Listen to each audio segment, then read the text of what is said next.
బులెటిన్లో breaking news చూద్దాం. తెలంగాణ ప్రభుత్వం ఇవాళ భారీ బడ్జెట్ ను ప్రవేశపెట్టేందుకు సిద్దమైంది. 2025-26 ఆర్థిక సంవత్సరానికి గాను 3.30 లక్షల కోట్లతో బడ్జెట్ రూపొందించినట్లు తెలుస్తోంది. ఓవైపు అభివృద్ధి, మరోవైపు సంక్షేమమే లక్ష్యంగా బడ్జెట్ రూపకల్పన జరిగిందన్న టాక్ వినిపిస్తోంది. మరి బడ్జెట్ తో రాష్ట్ర ప్రజలను రేవంత్ సర్కార్ మెప్పిస్తుందా? ఏ శాఖకు ఎన్ని కోట్లు కేటాయిస్తారు? 6 గ్యారెంటీలకు ఎంత అనౌన్స్మెంట్ చేస్తారు? ఆదాయ అంచనాలు ఎలా ఉండబోతున్నాయి? ఇప్పుడివే అంశాలు బడ్జెట్పై ఆసక్తిని పెంచాయి.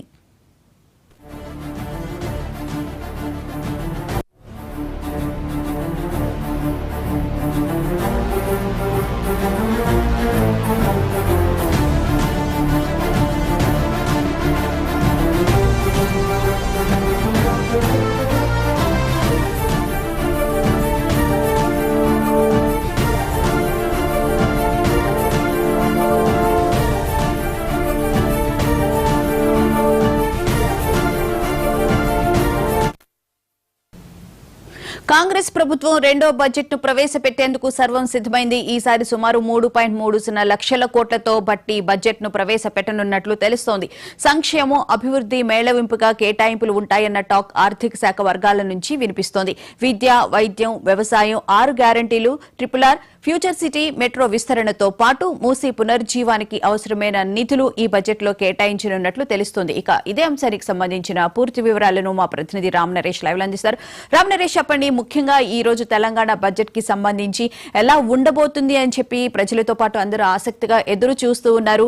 సరే, మరి అన్నిటికీ సంబంధించి ఎలా బడ్జెట్ రూపకల్పన బట్టి చేసిన అవకాశం ఉంది?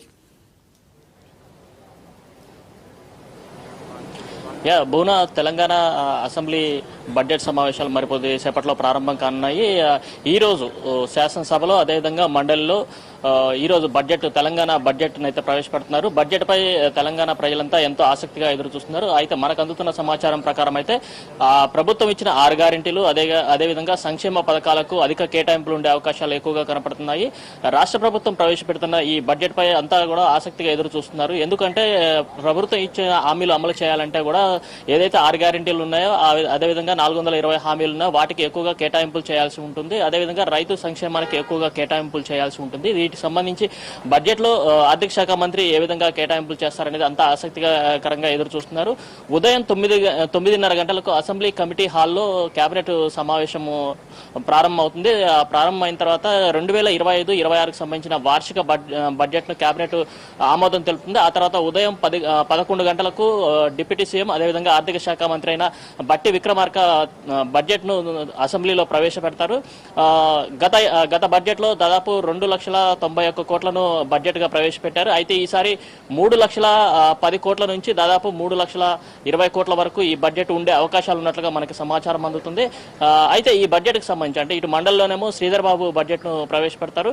మొత్తంగా చూసుకుంటే ఈసారి బడ్జెట్ లో కేటాయింపులు ఏదైతే ప్రభుత్వం ఇచ్చిన 6 గ్యారెంటీలు, అదేవిధంగా 420 హామీలకే ఎక్కువగా కేటాయింపులు ఉండే అవకాశం ఉంది. అదేవిధంగా విద్య, వైద్యం, అదేవిధంగా రైతు సంక్షేమానికి నిధుల కేటాయింపు ఎక్కువగా ఉండే అవకాశం ఉంది. ప్రధానంగా మనం చూసుకుంటే బడ్జెట్ లో ఎన్నికల సమయంలో ఇచ్చిన గ్యారెంటీల హామీలు అధికంగా నిధులు కేటాయిస్తారని చెప్పేసి మనకి సమాచారం అందుతుంది. అదేవిధంగా నీటిపారుదల, వ్యవసాయం, విద్య, రోడ్లు వీటన్నిటికి కూడా కేటాయింపులు అధికంగా ఉండే. ఎందుకంటే తెలంగాణలో సాగునీటి రంగానికి సంబంధించి నిధులు కేటాయింపు ఎక్కువగా ఉండే అవకాశం ఉంది. ఏదైతే ప్రాజెక్టులు ఉన్నాయో ఆ ప్రాజెక్టులు కొనసాగింపు చేపట్టాలని చెప్పేసి, కొత్త ప్రాజెక్టుల కోసం అని చెప్పేసి కొంత నిధులు కేటాయింపు అవసరం ఉంది అని చెప్పేసి, ఎక్కడా కూడా సాగు, తాగునీటికి ఇబ్బందులు లేకుండా చూడాలని చెప్పేసి ప్రభుత్వం భావిస్తున్న నేపథ్యంలో వీటికి కేటాయింపులు ఎక్కువగా ఉండే అవకాశం ఉంది. అదేవిధంగా మహాలక్ష్మికి సంబంధించిన స్కీమ్ కి సంబంధించి కేటాయింపులు కూడా ఎక్కువగా కొనసాగే అవకాశం ఉంది. ప్రధానంగా వ్యవసాయానికి ఉచిత కరెంటు పథకానికి సంబంధించి అంటే రాయితీ మీద కరెంటు ఇస్తున్నారు కాబట్టి దానికి సంబంధించి ఎలాంటి ఆటంకాలు కలగకుండా ఉచిత కరెంటు సప్లై అనేది ఎలాంటి ఇబ్బందులు లేకుండా ఉండాలని చెప్పి దానికి కూడా అధిక కేటాయింపులు చేసేందుకు ప్రభుత్వం నిర్ణయించినట్టుగా తెలుస్తుంది. వీటితో పాటు రైతు భరోసాకు దాదాపు 15,000 కోట్లు కావాలని చెప్పేసి, అదేవిధంగా ఇందిరమ్మ ఇళ్ల నిర్మాణానికి 9.69 లక్షలు, అదేవిధంగా రాజీవ్ వికాస్ పథకానికి సంబంధించి 6,000 కోట్లు వీటన్నిటికి సంబంధించి అంటే ఏవేవైతే పథకాలు ఉన్నాయో ప్రభుత్వం చేపట్టిన పథకాలు ఉన్నాయో ఆ పథకాలకు సంబంధించి నిధుల కేటాయింపుకు అధిక ప్రాధాన్యం ఇస్తున్నట్టుగా తెలుస్తుంది. మొత్తంగా చూసుకుంటే ప్రభుత్వం ఇచ్చిన 6 గ్యారెంటీలో ప్రధానంగా రైతు రుణమాఫీకి సంబంధించి అదేవిధంగా రైతు భరోసాకు సంబంధించి ఎక్కువగా ప్రతిపక్షాల నుంచి విమర్శలు ఎక్కువగా వస్తున్న నేపథ్యంలో వాటికి అధిక కేటాయింపులు చేసే అవకాశం ఉంది. రైతులకు సంబంధించి వడ్లకి బోనస్ అంటే పంటలకు ఇస్తామన్న బోనస్ ఏదైతే ఉందో 500 రూపాయలు వాటికి కూడా కేటాయింపులు అధికంగా కేటాయించే అవకాశం ఉంది.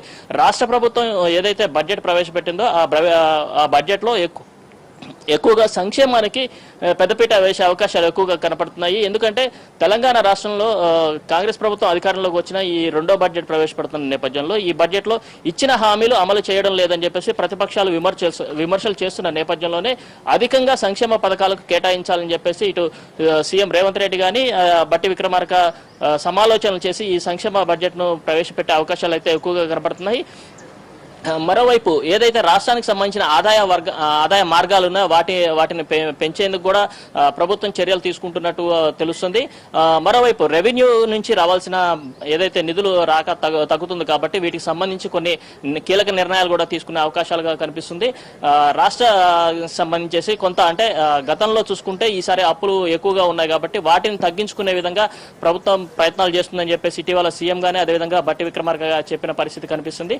అదేవిధంగా ఏదైతే పెండింగ్ బిల్లులు ఉన్నాయో వాటికి కూడా నిధులు కేటాయింపు కొంత ప్రాధాన్యత ఇచ్చే అవకాశాలు అయితే ఎక్కువగా కనపడుతున్నాయి. ఎందుకంటే పెండింగ్ బిల్లుల అంశం అనేది రాష్ట్రానికి సంబంధించి అంటే ఇటీవల కాంట్రాక్టర్లు కానీ అదేవిధంగా ఉద్యోగులు కానీ మిగతా అన్ని వర్గాల నుంచి కూడా ఈ అంశంపై కొంత ప్రభుత్వంపై వ్యతిరేకత వస్తున్న నేపథ్యంలో వీటికి కూడా కేటాయింపులు చేసే అవకాశాలు ఎక్కువగా కనపడుతున్నాయి. మొత్తంగా చూసుకుంటే రాష్ట్ర ప్రభుత్వం ఈ రోజు ప్రవేశపెట్టబోయే బడ్జెట్ ఏదైతే ఉందో దానిపై అన్ని వర్గాలు కూడా కొంత ఆసక్తికరంగా చూస్తున్నాయి. ప్రధానంగా రైతులు మాత్రం దీనికి సంబంధించి అంటే రాష్ట్ర బడ్జెట్ లో రైతులకి ఏ విధంగా కేటాయింపులు ఉంటాయి, రైతు భరోసాకి నిధులు కేటాయింపు ఎక్కువగా ఉంటుందా లేదా అనేదైతే ఆసక్తికరంగా ఎదురు చూస్తున్నారు. ఎందుకంటే పెట్టుబడి సాయం కింద ఇస్తామన్న 15,000 అంటే సంవత్సరానికి 15,000 ఇస్తామని చెప్పేసి అన్నారు. కానీ దాన్ని 12,000 కుదించారు. ఆ 12,000లో కూడా ఇప్పటి వరకు 3 ఎకరాల వరకే వచ్చింది.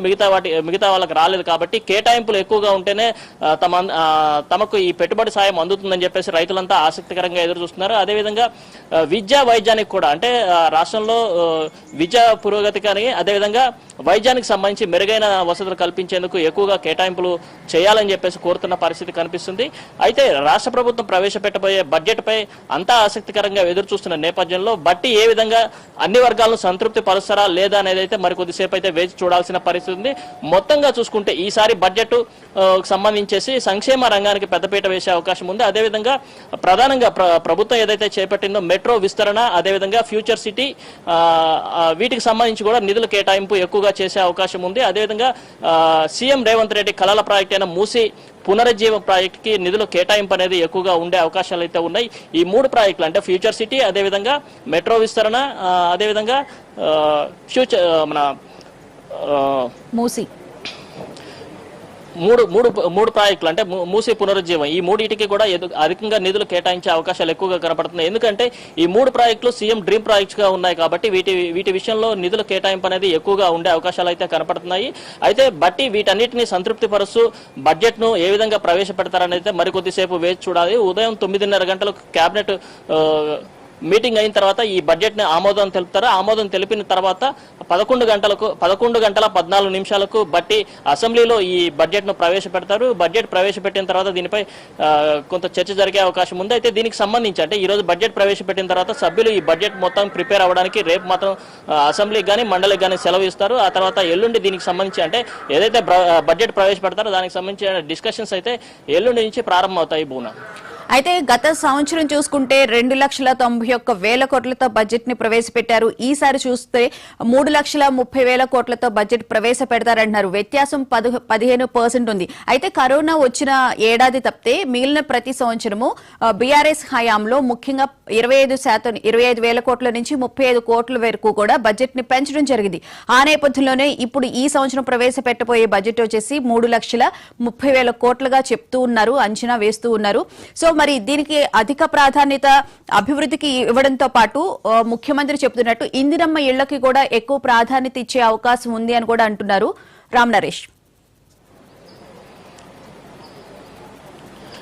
బూనా అంటే ఎందుకంటే ప్రభుత్వం అధికారంలోకి వచ్చాక సంక్షేమ రంగాలకు పెద్దపీట వేస్తామని చెప్పేసి అన్నారు. అయితే కొంత మొదటి ఏడాది కొన్ని ఆర్థిక ఇబ్బందుల వల్ల సంక్షేమ రంగానికి పెద్దపీట వేయలేకపోయారు. ఏదైతే ప్రభుత్వం ఇచ్చిన 6 గ్యారెంటీలు ఉన్నాయో వాటిలో ఒక్కొక్కటిగా అమలు చేసుకుంటూ పోవాలంటే బడ్జెట్ లో నిధుల కేటాయింపు అనేది ఎక్కువగా ఉండాలి. గత బడ్జెట్ లో పోల్చుకుంటే 2,91 కోట్లు గత బడ్జెట్ ప్రవేశపెట్టారు. అయితే ఈసారి దాన్ని దాదాపు అంటే 2,20 కోట్ల వరకు పెంచే అవకాశాలు అయితే మనకి కనిపిస్తున్నాయి. 3,20 కోట్ల వరకు పెంచే అవకాశాలు అయితే ఉన్నాయి. అంటే దాదాపు 30 లక్షల వరకు పెంచే అవకాశాలు అయితే కనపడుతున్నాయి. ఎందుకు అంటే గతంతో పోల్చుకుంటే ఈసారి అంటే ప్రభుత్వానికి సంబంధించిన సంక్షేమ పథకాలు ఏవైతున్నాయో వాటికి నిధులు కేటాయింపు ఎక్కువగా జరగాలి.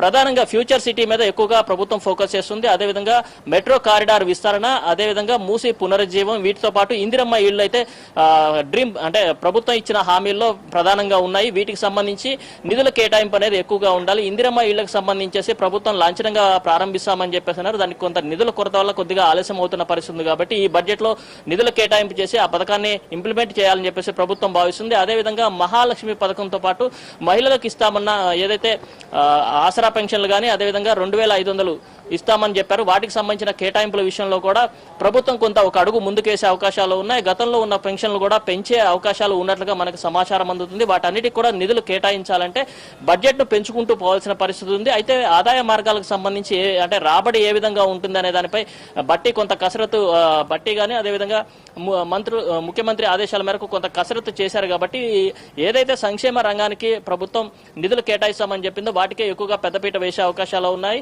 ప్రధానంగా చూసుకుంటే రైతులకు సంబంధించి అదేవిధంగా విద్యా ఉద్యోగంతో పాటు మెట్రో విస్తరణ, ఫ్యూచర్ సిటీ వీటికి సంబంధించి ఎక్కువగా నిధులు కేటాయించే అవకాశం ఉంది. మూసి పునరుజ్జీవానికి సంబంధించి నిధులు ఎక్కువగా కేటాయించాలని చెప్పేసి ఇప్పటికే సీఎం బట్టికి సూచించిన నేపథ్యంలో వీటికి నిధులు కేటాయించే అవకాశాలు అయితే ఎక్కువగా కనబడుతున్నాయి. బోనా right, thank you Ram Naresh.